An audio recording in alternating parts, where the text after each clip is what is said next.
Assalamualaikum warahmatullahi wabarakatuh. Waalaikumsalam warahmatullahi wabarakatuh. Bismillahirrahmanirrahim.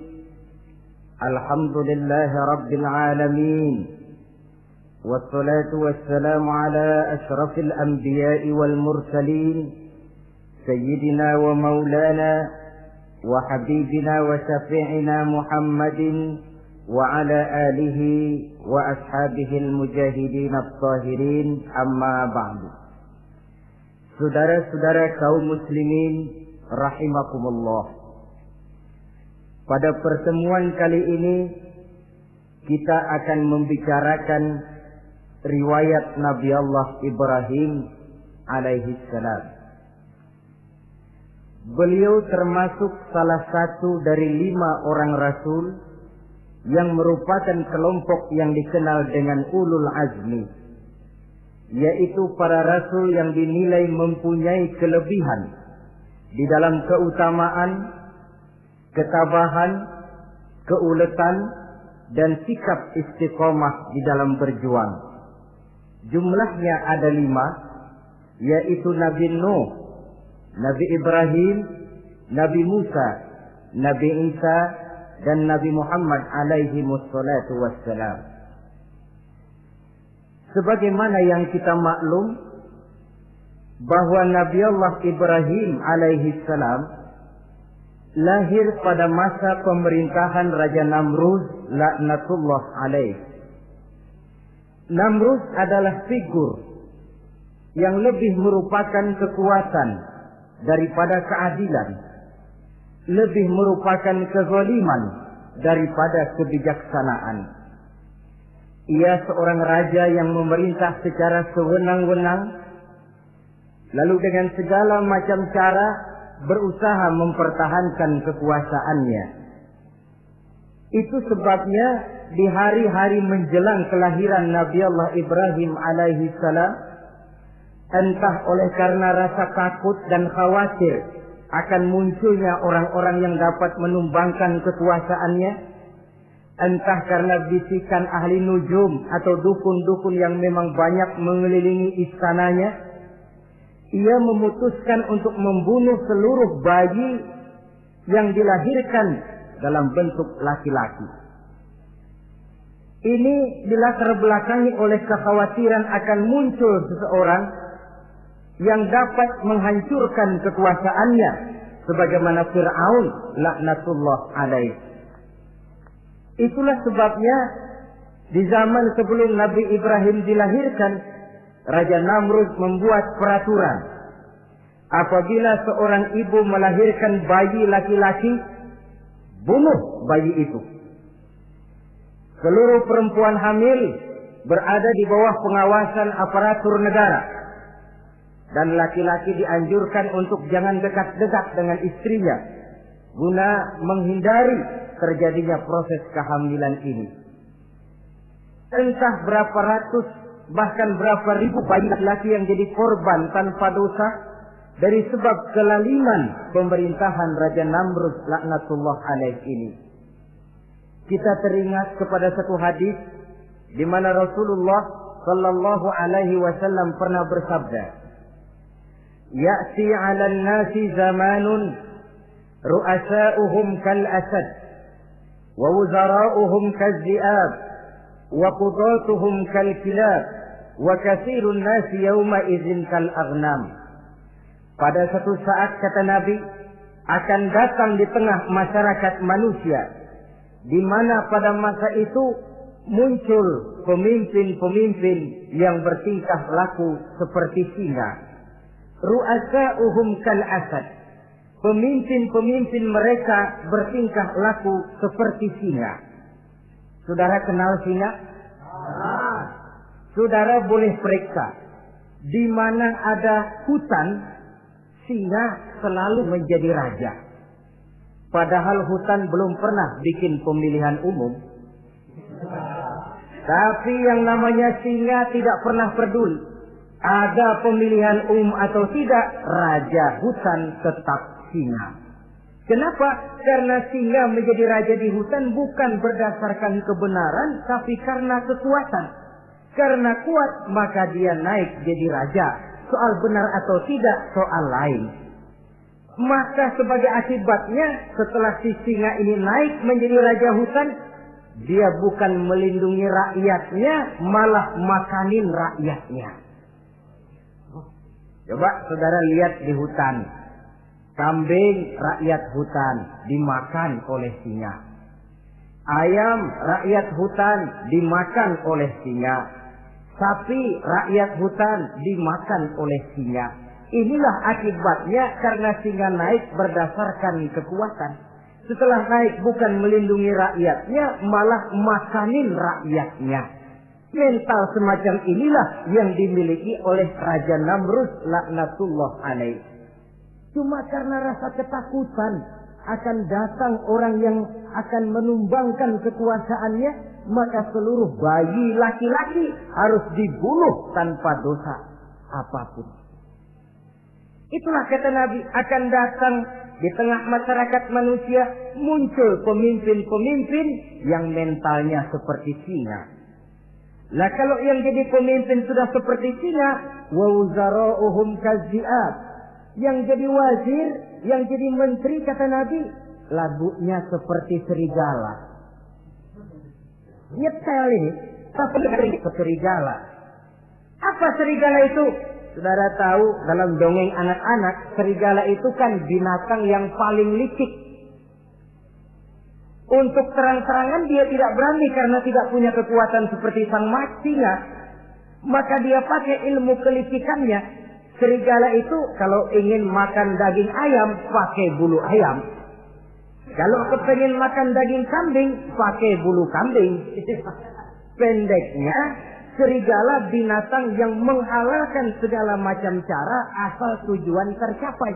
Itulah serigala. Lambang dari sifat kelicikan. Lempar batu, sembunyi tangan. Pengen makan daging ayam, pakai bulu ayam, nyaruh jadi ayam. Pengen makan daging kambing, pakai bulu kambing, nyaruh jadi kambing. Ini akibat dari yang pertama tadi. Pemimpin seperti singa, lalu menteri pun seperti serigala. Efeknya kemudian yang segera menyusul apa? Wa qudatuhum kalkilab. Kalau pemimpin sudah seperti singa, menteri sudah seperti serigala, wa qudatuhum kalkilab, akan muncullah para penegak hukum yang mentalnya seperti anjing.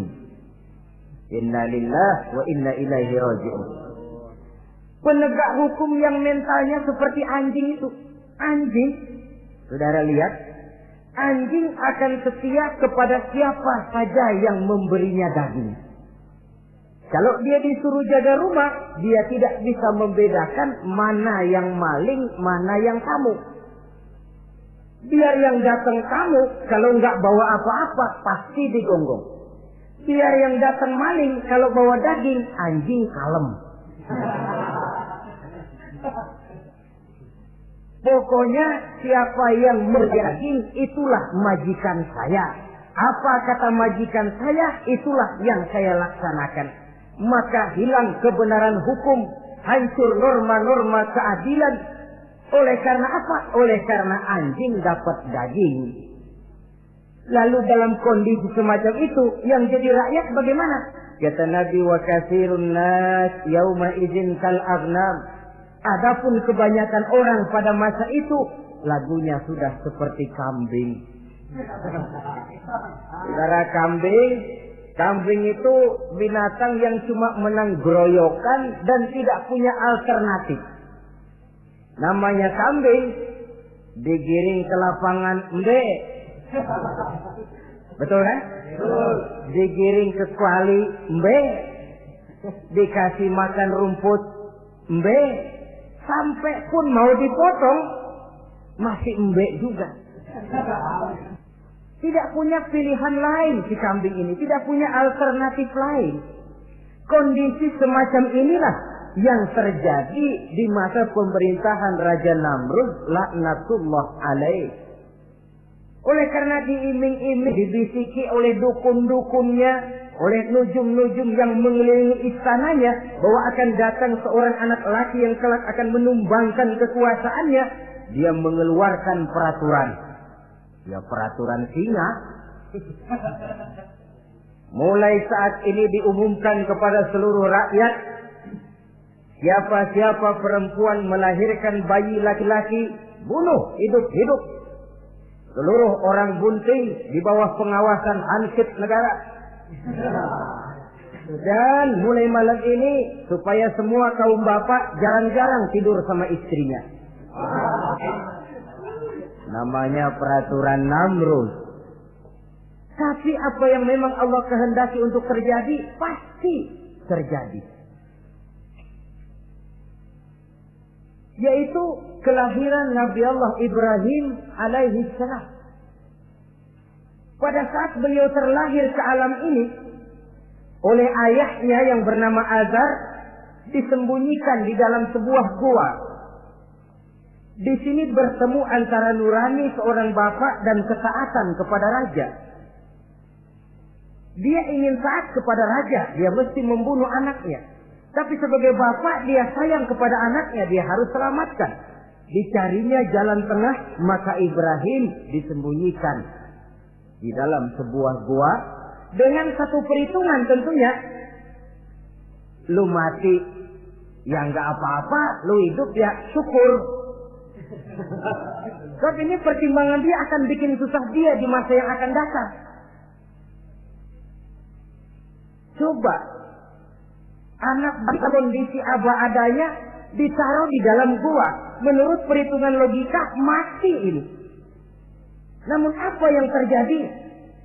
Nabi Allah Ibrahim yang sejak masa bayi diletakkan dalam gua dipelihara oleh Allah. Nah, kalau Allah yang sudah memelihara, orang mana yang sanggup mendatangkan bencana dan mudarat? Untuk melangsungkan kehidupannya, Nabi Ibrahim itu mengisap ibu jarinya. Dan konon menurut riwayat dari ibu jarinya itu keluarlah madu. Sehingga walaupun tidak didampingi oleh ayah dan ibunya, tinggal di dalam gua seorang diri, pertumbuhannya sebagai seorang bayi menjadi seorang anak, tumbuh dengan pesat sebagai lazimnya anak-anak yang lain. Dalam ilmu tauhid ini yang dinamakan irhas. Tanda-tanda yang diberikan kepada seseorang yang akan dipilih menjadi rasul pada saat dia masih anak-anak. Ini yang dinamakan irhas. Adapun kalau dia sudah diangkat menjadi rasul, maka tanda-tanda itu dinamakan mukjizat. Kalau jatuh kepada wali, maka tanda itu dinamakan karomah. Atau yang dalam bahasa kita disebut dengan keramat. Jadi kan kita ini dalam kehidupan anak-anak kita kadang-kadang bisa melihat bakat yang dimilikinya pada saat dia masih kecil. Tanda-tanda itu ada. Nah, dalam kehidupan para rasul, masa kecil mereka yang melakukan itu dinamakanlah irham. Begitulah Nabi Ibrahim tumbuh dari bayi menjadi anak-anak di dalam gua. Dan ayah ibunya kadangkala menengok dia. Pada saat dia sudah mulai pandai berbicara, dia sudah mulai berpikir. Dan pola berpikir yang pertama, satu hari dia tanya bapaknya, "Papi," kalau bahasa sekarang, "ini yang bikin alam ini sebenarnya siapa? Yang bikin saya siapa? Yang menyebabkan saya ada siapa?" "Ya kami, ibu bapakmu," kata ayahnya. "Oh begitu." "Lalu yang bikin ibu bapak siapa?" "Ya nenekmu. Gara-gara dia saya ada, gara-gara saya kamu ada." "Lalu yang bikin kakek dan nenek siapa?" "Ya buyutmu." "Lalu yang bikin buyut siapa?" "Ya bapaknya buyut." "Yang bikin bapaknya buyut?" "Ya kakeknya buyut." Kalau gitu nggak pernah selesai dong. Tentu akan ada pencipta pertama. Siapa pencipta pertama itu? Bapaknya buntu. "Lu jangan usil dah." Teman-teman lu juga nggak pernah nanyain urusan kayak begini. Saya nggak puas, Pak. Begini sekarang, saya mau tanya. Ini kaum kita nyembah apa? Nyembah berhala. Nah, yang bikin berhala itu siapa? Saya, bapakmu, Hazar. Kaum kita menyembah berhala. Ini bapak. Kenapa nggak nyembah bapak aja kok tanggung-tanggung? Jawaban ayahnya tidak membuat ia jadi puas. Terus merenung siapa gerangan pencipta pertama, siapa gerangan yang patut disembah dengan sebenarnya, siapa gerangan pencipta alam semesta ini. Bila malam datang, dia melihat bintang gemintang bertabur menghias cakrawala. Dia berkata, ini yang patut dianggap Tuhan, tinggi, terang, benderang. Tapi manakala besok pagi bintang tenggelam, dia pun bilang, la uhibbul afilin. Saya tidak suka kepada yang tenggelam. Masa Tuhan tenggelam? Ketika malam datang, bulan pun terbit. Nah, ini barangkali yang Tuhan. Ini lebih besar dari yang semalam. Tapi bila bulan pun terbenam, lagi-lagi dia bilang Tuhan tidak mungkin terbenam. Lalu bila matahari terbit, nah ini enggak salah lagi. Ini lebih gede dari yang dua-dua kemarin. Ini pasti Tuhan. Dan manakala matahari terbenam, dia pun berkata, Tuhan tidak akan pernah terbenam. Perjalanannya mencari Tuhan ini bisa saudara baca dalam surah Al-An'am ayat 76 sampai dengan ayat 79. Sampai Allah memberikan petunjuk kepadanya, mengangkatnya menjadi seorang rasul dan menyampaikan misi dakwahnya. Saudara-saudara kaum muslimin rahimakumullah. Dakwah yang pertama dilaksanakan tentu kepada bapaknya, kemudian kepada kaumnya. Secara psikologis ini kan makan nasi. Coba, kalau kita harus nasihatin orang lain yang tidak ada hubungannya dengan keluarga, barangkali biasa saja. Tapi nasihatin bapak sendiri, ini kan makan nasi. Mau didiamkan saja, batil dan sesat. Mau diceramahin bapak sendiri.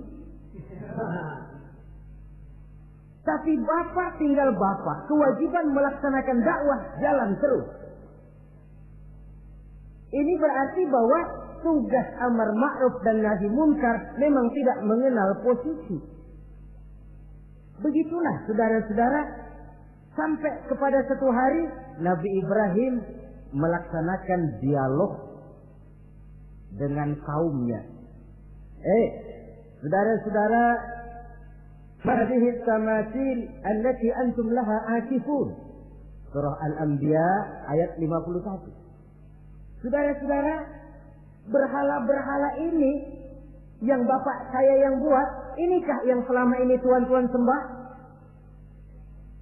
Kaumnya menjawab, qalu wajadna aba'ana laha abidin.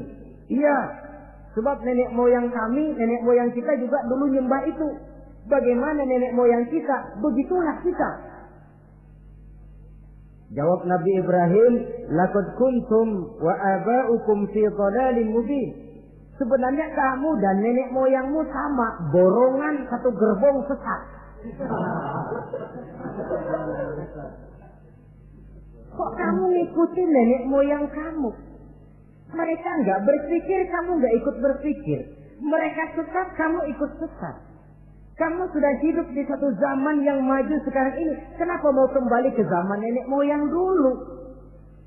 Menyembah berhala yang nyata-nyata tidak sanggup mendengar, tidak sanggup melihat, tidak sanggup memberikan manfaat mudarat. Pokoknya kalau kamu tidak tinggalkan berhala-berhala ini, suatu saat pasti akan saya sikat dan saya hancurkan. Jadi saudara-saudara, prinsip dakwah itu memang tentu harus bil hikmah wal mau'izatil hasanah, dengan bijaksana dan dengan nasihat-nasihat yang baik. Tapi kalau sudah mencegah suatu kemunkaran, kata Nabi, man ra'a minkum munkaran falyughayyirhu biyadihi. Siapa di antara kamu yang melihat suatu kemunkaran, hendaklah dia berusaha merubah dengan kekuatan tangannya. Kalau dengan tangannya dia tidak sanggup, fabilisani, hendaklah dengan lidahnya. Kalau itu pun dia tidak mampu, fabiqalbi, hendaklah dalam hatinya. Dan mencegah suatu kemungkaran dengan hati, itulah nilai iman yang terendah adanya. Nabi Ibrahim melihat bahwa watak menyembah berhala ini sudah berurat dan berakar. Kenapa? Mereka mengembalikan itu kepada kebiasaan dan tradisi nenek moyang. Sama juga di zaman kita sekarang ini. Sudah kita menegakkan tauhid, membina sebersih-bersih iman, menegakkan semulus-mulus tauhid. Ada juga kelompok orang yang mau mengembalikan kita ke zaman nenek moyang, ke zaman animis, menghidupi tradisi nenek moyang dalam hal ibadah, dalam hal ubudiyah. Tentu merupakan langkah kemunduran adanya. Dan ini bukan barang baru. Umat Nabi Ibrahim sudah memberikan contoh. Kenapa kami menyembah berhala? Sebab nenek moyang kami menyembah berhala. Nabi Ibrahim jawab gampang aja. Iya lo borongan, sekerbong, lempeng semua sesat. Kaum muslimin rahimakumullah. Dan bukan cuma kata, dibuktikan oleh Nabi Allah Ibrahim. Begitu Raja Namrud menurut satu riwayat bersama para tentaranya pergi berburu, Nabi Ibrahim ngintip-ngintip. Begitu Namrud keluar, beliau masuk. Kalau istilah kita, ke tempat Namrud ibadah, ke masjidnya dah, di mana di situ tersimpan seluruh berhala yang mereka sembah, dari yang paling gede sampai yang paling kecil. Nabi Ibrahim masuk bawa kampak. Seluruh berhala-berhala yang ada di tempat itu habis dikampakin, hancur berantakan. Kecuali berhala yang paling gede, itu ditinggalin, nggak diapa-apain, dan tampaknya ditaruh di tangan berhala yang paling gede. Memang kebetulan tangannya lagi teracung begini, digantungkan tampak di situ. Nabi Ibrahim keluar. Adapun Namrud, ketika dia pulang dari perburuannya, mau melaksanakan ibadah, bukan main terkejutnya melihat Tuhannya berantakan.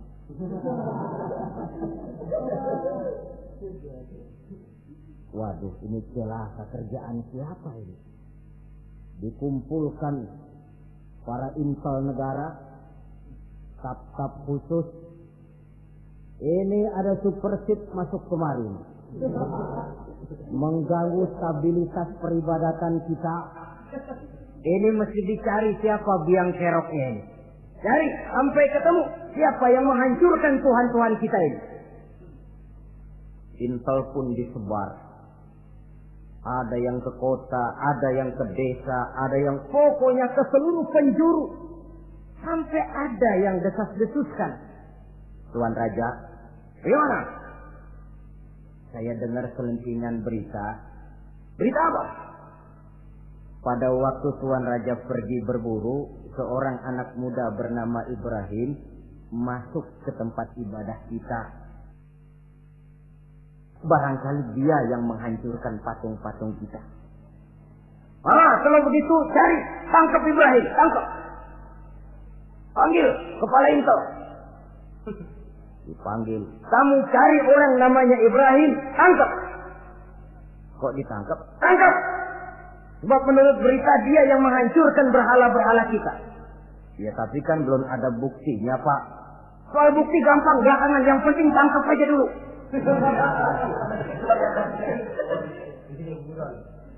Ini supersip ini. Saudara-saudara, dicarilah Nabi Allah Ibrahim, ketemu, dihadapkan kepada Raja Namrud, disidang di pengadilan terbuka, disaksikan orang banyak, dibuka oleh Raja Namrud. Sidang luar biasa dalam rangka memeriksa dan mengadili tertuduh Ibrahim. Dengan ini kami nyatakan dibuka untuk umum. Terdakwa supaya dibawa ke dalam ruangan sidang. Dihadapkan Nabi Ibrahim. Nama Ibrahim. Orang tua. Tuduhan menghancurkan berhala. Hadza bi alihatina ya Ibrahim. Hai Ibrahim, benarkah kamu yang menghancurkan Tuhan-Tuhan kami? Ah, siapa bilang? Ada berita yang sampai kepada kami. Ketika kami keluar, kau masuk ke tempat kami ibadah. Ngaku aja dan ngaku. Daripada urusan jadi panjang, mendingan ngaku aja dah. Kata Nabi Ibrahim, enggak. Bal fa'aluhu kabiruhum hadha. Yang menghancurkan berhala-berhala Tuhan, berhala yang paling besar ini. Yang paling besar ini. Besarnya nunjuk ke patung, ininya nunjuk ke dirinya. Kabiruhum kepada berhala, hadha kepada dirinya sendiri. Wah, enggak, kata Nabi Ibrahim. Setahu saya enggak semua berhala hancur. Saya dengar yang paling gede enggak apa-apa. Ya. Dan ada kampak di tangannya. Kali yang gede tuh iseng. Jadi yang kecil-kecil ini dikampakin semua sama yang gede. Buktinya kampak masih ada di tangannya, kok tanya aja dia. Kata Namrud Ibrahim, kamu sudah gila apa? Kenapa? Masa kayak disuruh nyembah berhala, disuruh nanya berhala? Jadi nggak bisa jawab dia, nggak bisa jawab. Nah kalau nggak bisa jawab, kenapa disembah? Yang gila saya apa sampean?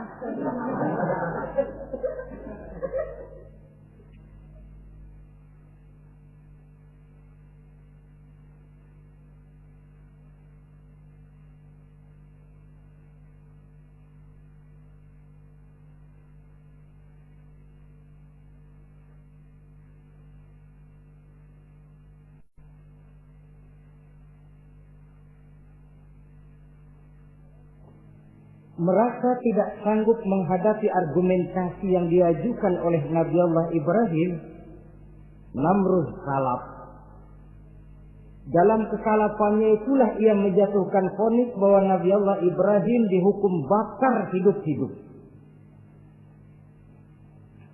Pada hari yang ditentukan, dikumpulkanlah kayu bakar sebanyak-banyaknya, sehingga merupakan timbunan besar yang menyerupai sebuah bukit kecil. Apabila segalanya telah siap, kayu bakar itu pun disulut orang, dan api mulai menjilat ke sana kemari, makin lama makin besar, makin lama makin besar, sehingga tentara Namrud bingung. Ini Ibrahim bagaimana ngebakarnya? Kalau kita anterin ke api, kitanya ikut angus. Dilemparin gak mungkin sampai. Lalu mereka menemukan akal. Dibuat semacam lentingan busur panah. Kalau istilah kita di kampung kayak selepetan begitu.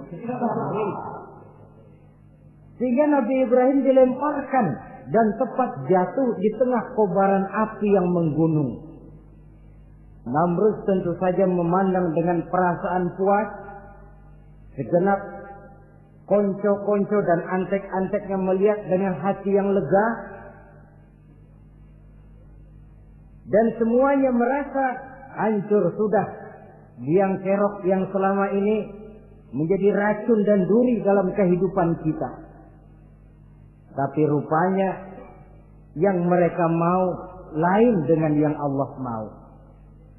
Ketika Nabi Allah Ibrahim hampir masuk ke tengah kobaran api yang menggunung itu, datanglah perintah Allah kepada api. Ya naru kuni bardan wa salaman ala Ibrahim. Hai api, dinginlah kamu, selamatkan Nabi Ibrahim. Api ini tunduk kepada perintah Allah. Ia pun dingin. Sehingga Nabi Ibrahim di tengah kobaran api yang menggunung, seujung rambut pun tidak terbakar, malah kedinginan di tengah kobaran api. Lalu api ini dari besar makin lama makin kecil, makin lama makin kecil, akhirnya padam. Yang ada tinggal tumpukan arang dan debu. Kata Namrud, mampus lo Ibrahim. Rasain. Barangkali istilah kita nih, makan pencarian lo. Pakai bertingkah mencaci maki Tuhan kami, menghancurkan berhala-berhala. Sekarang rasakan hasil usahamu. Sorak-sorai pun kedengaran. Begitu lagi sorak-sorak dari tumpukan abu dan arang itu gerak-gerak. Kerusak. Kok ini ada arang bergerak-gerak? Rupanya dilihat-lihat, makin lama makin nyata. Nabi Ibrahim keluar dari tumpukan arang dalam keadaan utuh, tidak kurang satu apapun. Sebenarnya andai kata Namrud mau menggunakan akalnya, saat itu dia tentu menemukan satu hal yang luar biasa. Satu kebesaran yang kalau dia mau merenung akan sampai kepada kekuasaan yang serba maha. Tapi karena ketika itu hatinya sudah dipenuhi nafsu, ditutupi oleh kesombongan, dia buta terhadap kenyataan itu. Kaum muslimin rahimakumullah,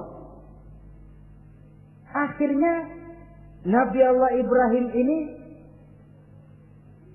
diteror langsung oleh orang tuanya. Kata abahnya, "Aradibun anta an alihati ya Ibrahim? Ibrahim, kau benar-benar tidak senang kepada Tuhan-Tuhan kami, berhala-berhala ini? La in lam tantahi la arjumannaka wahjurni maliya." Kalau engkau tidak berhenti, hai Ibrahim, tidak berhenti memperkenalkan Tuhan seru sekalian alam, tidak berhenti mencela dan mencaci bahkan menghancurkan berhala-berhala kami, la arjumannaka, akan kami rajam kamu. Iya, kalau raja yang ngancam begini, orang tua beliau sendiri ngancam begini. Itulah tantangan dakwah, saudara-saudara. Kita melaksanakan dakwah ini tempo-tempo berhadapan dengan penguasa yang mentalnya macam Namrud. Tempo-tempo berhadapan dengan orang kaya yang pelitnya macam Qarun.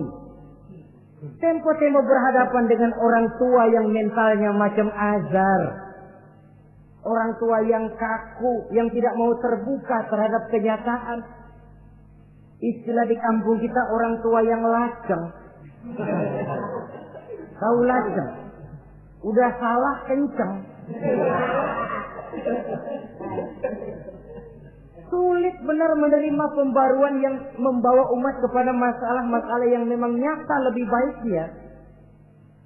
Itulah tantangan di dalam melaksanakan tugas dakwah, dan ini dihadapi oleh Nabi Allah Ibrahim. Ayahnya terakhir memberikan tekanan, kalau kau tetap melaksanakan misimu, tidak engkau mau berhenti dari tugas dakwah ini, awas Ibrahim, la arjumannaka, akan aku rajam, akan kami lontari kau dengan batu, wahjurni maliya, pergi kamu dari sini. Ya Allah, diputuskan hubungan. Kalau memang engkau berkeras dengan tugas dakwahmu, persilakan Ibrahim keluar, pergi saja dari sini. Diusir oleh orang tuanya sendiri. Inilah hidayah, saudara-saudara. Oleh sebab itu, tugas utama kita kaum muslimin sebenarnya bukan mengislamkan orang, tapi menyampaikan Islam.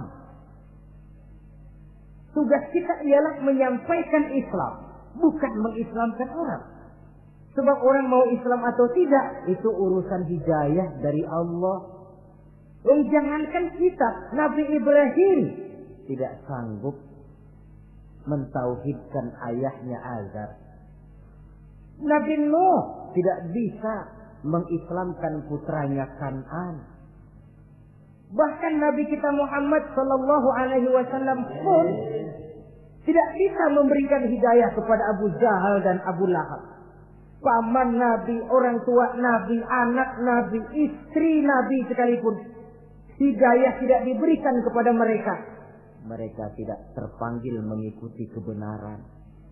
Kalau sudah kenyataan ini yang kita temui, kembalilah kepada konsep Quran. Allahumma inni qad ballaghtu, wahai Allah, seruanmu sudah saya sampaikan, dakwahmu sudah saya canangkan, ajakan kepada tauhid sudah saya sampaikan. Allahumma inni qad ballaghtu, sudah saya sampaikan ya Allah. Perkara mereka tidak mau ikut, itu karena semata-mata hidayah berada di tanganmu ya Allah. Kalau kemarin landasan dakwah kita, insya Allah tugas dakwah kita berkelangsungan. Kalau tidak, makan hati. Kita pikirin, ya orang gua ajak benar-benar nggak mau. Ya, dipikirin. Saya ajak ngaji, malah dikasih maki. Saya ajak yang baik, malah saya dicemoohkan. Kok begini dakwah? Akhirnya dipikirin, sakit jantungan. Sudah orang nggak kena kita ajak beriman, kita sendiri makan ke dalam. Itulah Quran meletakkan konsepsi dasar, sampaikan dakwah dengan baik, bil hikmah wal mau'izatil hasanah wajadilhum billati hiya ahsan. Kalau ternyata metode sudah baik tapi orang tidak juga mau beriman, tanamkan dalam hati, Allahumma inni qad ballaghtu. Ya Allah, tugas saya cuma sekedar menyampaikan. Perkara mereka tidak mau, saya sudah menyampaikan ya Allah, terserah hidayahmu. Kelapangan jiwa akan kita temui di sana. Entah berhadapan dengan penguasa yang punya mental kayak Namrud, bertingkah laku sewenang-wenang, aji mumpung, mentang-mentang kuasa lalu saenake dhewe, menghitamkan yang putih, memutihkan yang hitam menurut seleranya saja. Entah berhadapan dengan orang kaya yang punya mental seperti Qarun, makin kaya tapi makin bakhil, atau berhadapan dengan orang-orang tua yang punya tingkah laku seperti Azar. Diperlukan sikap lapang dada untuk menyampaikan risalah Islam ini. Terhadap reaksi keras dari abahnya ini apa? Kata Nabi Ibrahim. Surah Maryam ayat 47 menjelaskan, Salamun alaika sa'astaghfiru laka rabbi innahu kana bi hafiyya wa a'tazilukum wa ma ta'buduna min dunillah. Kalau memang begitu Abah, Salamun alaika. Oke Abah, selamat jalan. Marilah kita tempuh jalan kita masing-masing. Saya memang anak Bapak, tapi tauhid adalah prinsip. Allah Tuhan saya. Ini prinsip. Kalau Bapak tidak mau mengikuti seruan saya, padahal saya sayang kepada Bapak, saya cinta kepada Bapak, saya tidak ingin Bapak bersekutu dengan setan. Saya tidak ingin Bapak menemani setan di dalam neraka. Saya ingin menyelamatkan Bapak. Tapi ini rupanya vonis Bapak. Hendak merajam saya, mengusir saya dari sini. Oke, Bapak. Salamun alaika. Selamat jalan. Sa'astaghfirullah. Saya akan memohon ampun kepada Allah untuk Bapak. Memohon ampun.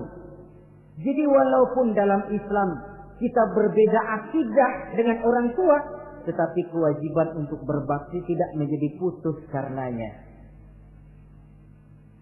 Dalam surah Luqman dijelaskan, apabila kedua orang tuamu memaksamu untuk menyekutukan Allah, jangan taati. Tetapi sungguh pun demikian, wa sahibhuma fid dunya ma'rufa. Tetaplah engkau pergauli keduanya di dunia ini secara baik.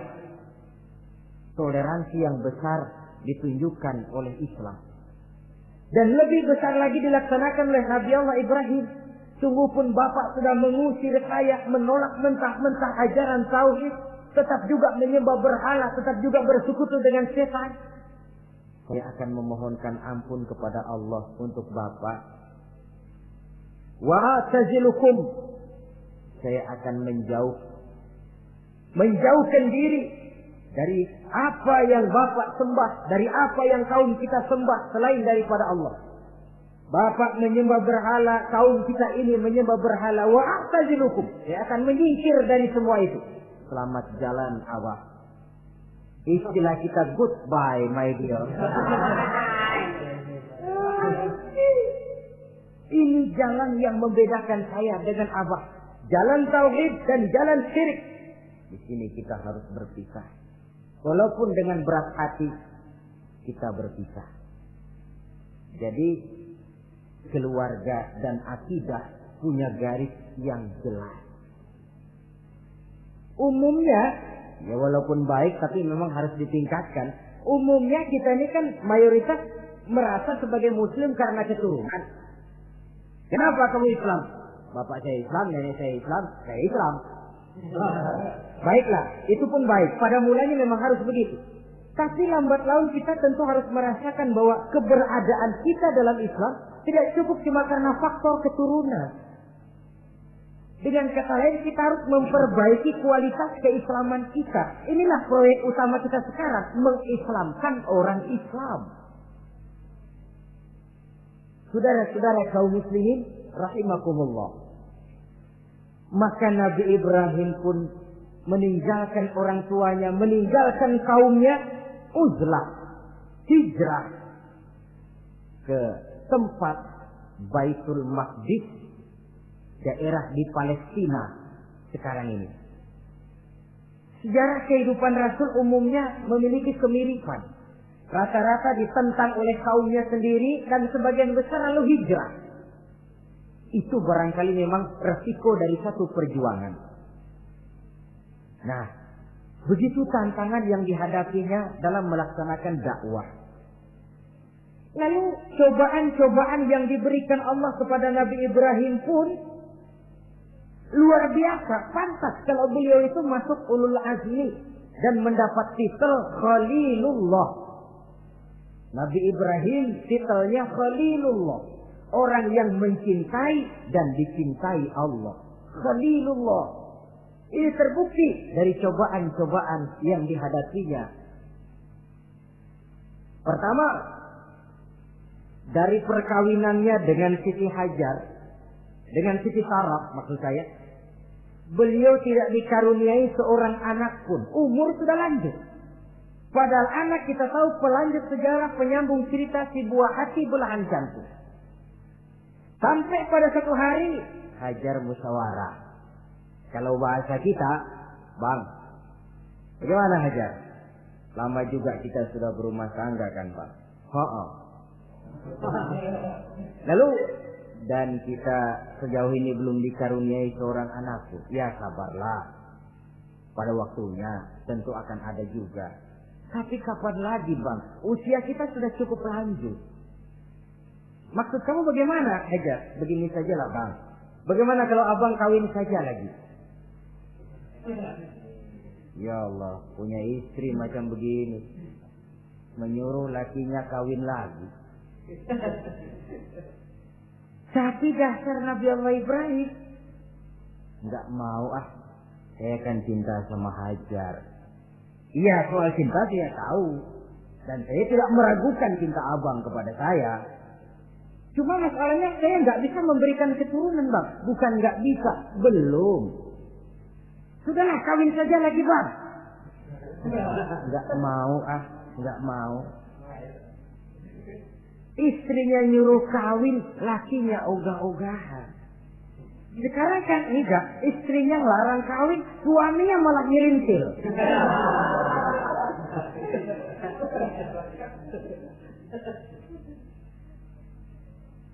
Sampai ketika didesak kata Ibrahim, ya kalau itu yang Sarah Hajar mau, biarlah, jadilah. Saya mau kawin lagi dengan syarat kau yang mencarikan istri untuk saya itu. Oleh Siti Hajar dipilihkan Siti Sarah. Kawinlah Nabi Ibrahim dengan Sarah. Dari Sarah ini beliau dikaruniai seorang putra bernama Ismail alaihi salam. Nah, cobaan datang untuk menguji Khalilullah ini. Hai Ibrahim, kau cinta kepadaku, kata Allah, seolah-olah. Setelah kau punya anak, masuk rasa cinta anak ke dalam hatimu. Allah mau buktikan mana cintamu yang lebih besar, kepada anakmu atau kepada aku, kata Allah. Maka turun perintah untuk menyembelih anaknya sendiri. Satu riwayat menceritakan bahwa latar belakang perintah menyembelih anak ini sebenarnya gara-gara Nabi Ibrahim juga ketelepasan ngomong. Beliau pernah menyembelih 300 ekor unta dan 1000 ekor kambing. Dagingnya dibagikan kepada fakir miskin, dilaksanakan penyembelihan itu untuk mendekatkan diri kepada Allah. Dekat. Tidak cuma manusia, malaikat kagum, dipuji Nabi Ibrahim. Bukan main Ibrahim, kaya berani. Ya, kalau miskin berani, nekat kali. Ini kaya berani. Menyembelih 300 unta, 1000 kambing, dagingnya disedekahkan kepada fakir miskin. Luar biasa Ibrahim. Ketika dipuji orang banyak itulah beliau timbul sifat manusianya. Apa kata beliau? Saya mah jangankan kambing sama unta, anak juga kalau saya punya disuruh potong, saya potong untuk mendekatkan diri kepada Allah. Kenapa ketelepasan ngomong begitu? Sebab waktu itu belum punya anak. Ngomongnya enak. Sama juga kita, goma kalau punya motor, siapa juga ketemu di jalanan, gue boncengin. Lagi belum punya. Kalau udah punya, lain gayanya. Itu biasa itu, omongan orang belum kaya emang begitu.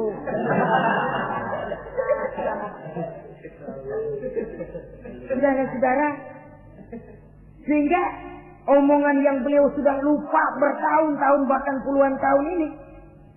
Begitulah ketika sudah punya anak Ismail, falamma balagha ma'ahu sa'ya, ketika Ismail sedang lucu-lucunya dalam tidurnya mimpi turun perintah, ya Ibrahim uffi binuzrika.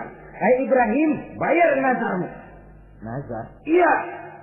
Apa nazar? Dulu pernah ngomong apa, ingat enggak?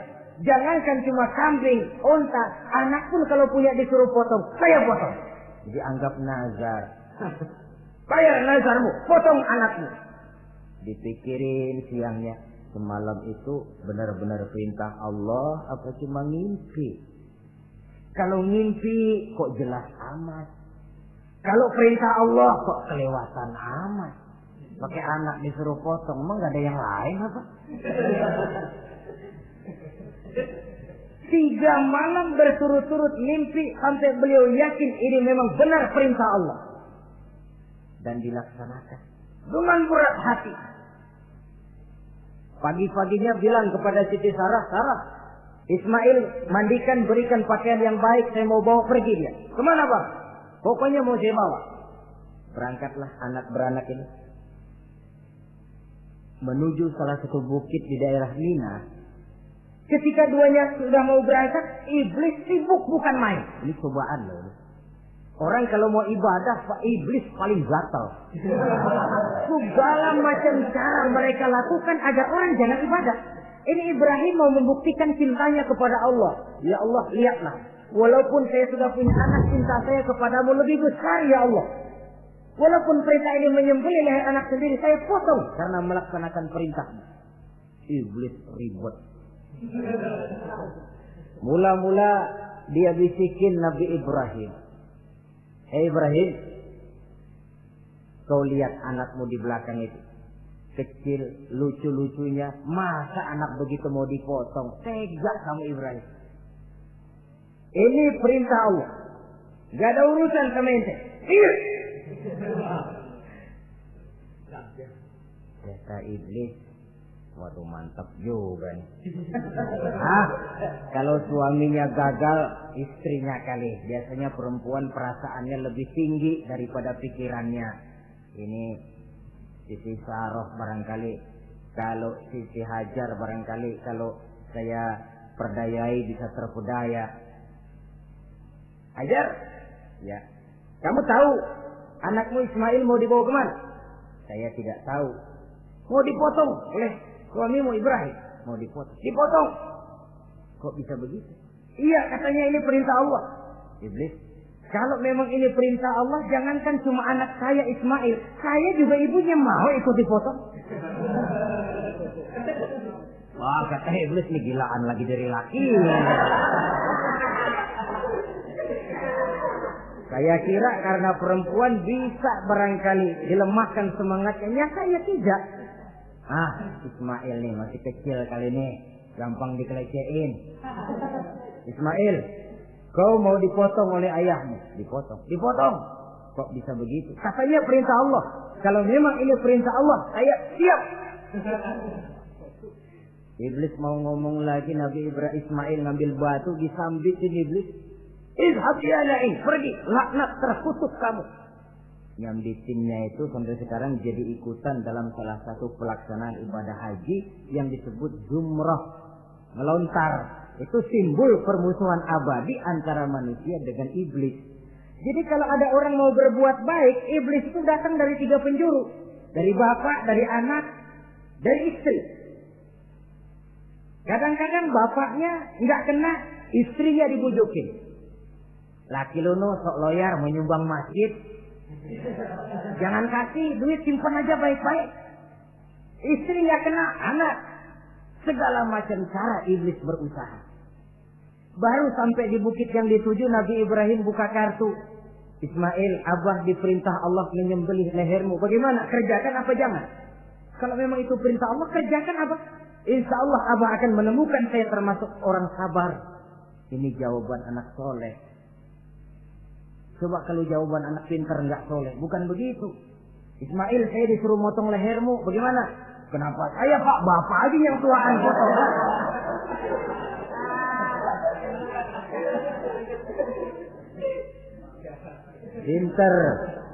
Pinter, tapi nggak soleh ya begitu itu, minteri jadinya. Saudara-saudara, sampai Nabi Ismail diganti oleh Allah dengan seekor kambing kibas. Cobaan terhadap kecintaannya kepada Allah. Kau cinta aku, itu benar. Tapi setelah kau punya anak, rasa cinta anak masuk ke dalam hatimu. Mana lebih besar, cintamu kepada anakmu atau cintamu kepada aku, kata Allah. Terbukti cintanya kepada Allah lebih besar daripada cintanya kepada anaknya. Bukankah nilai cinta itu baru terasa nyata kalau sudah lewat cobaan, lewat pembuktian? Sehingga dengan demikian kata orang, biasanya cinta itu menuntut pengorbanan. Berani bercinta, berani berkorban. Jangan takut berkorban, nggak usah cinta-cintaan.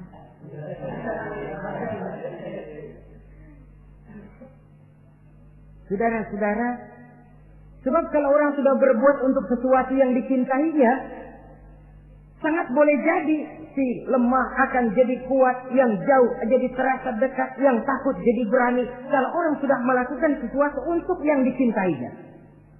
Seorang bapak karena cintanya kepada anaknya, dia rela pergi pagi pulang sore, peras keringat banting tulang supaya hari depan anaknya lebih baik daripada dia.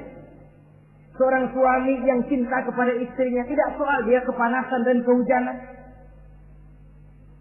mencari yang sulit-sulit yang diinginkan oleh istrinya.